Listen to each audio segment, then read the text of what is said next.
Adesso andiamo a vedere il Palazzo Ducale. Quello che vedete alle mie spalle è il famosissimo Ponte dei Sospiri che collegava il Palazzo Ducale con le prigioni.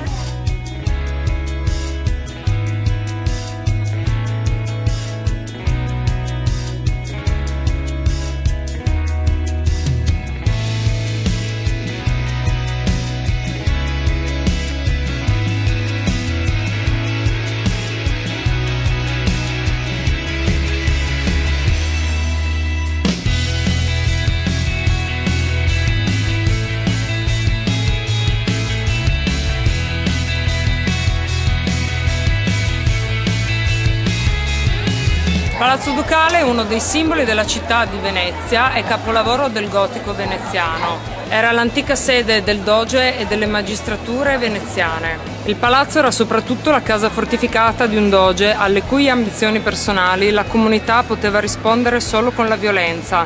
Nel 976 una rivolta demolì il castello, la basilica e buona parte del quartiere circostante. La ricostruzione la fece Pietro I Orseolo. La prima trasformazione da fortezza d'elegante palazzo avvenne nel XII secolo. Nel 1340, sotto il dogado di Bartolomeo Gradenigo, il palazzo cominciò una radicale trasformazione verso la forma attuale. La tenuta strutturale del soffitto è possibile grazie ad un intelligente sistema di travetture e poderose capriate. In fondo a questa stanza c'è il più grande dipinto al mondo, risalente al 1577 ed è opera del Tintoretto. Le prigioni del palazzo erano suddivise in pozzi e piombi.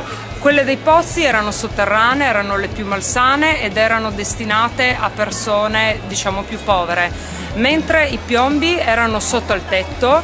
Uno, diciamo, degli ospiti famosi fu Casanova, che riuscì anche a scappare.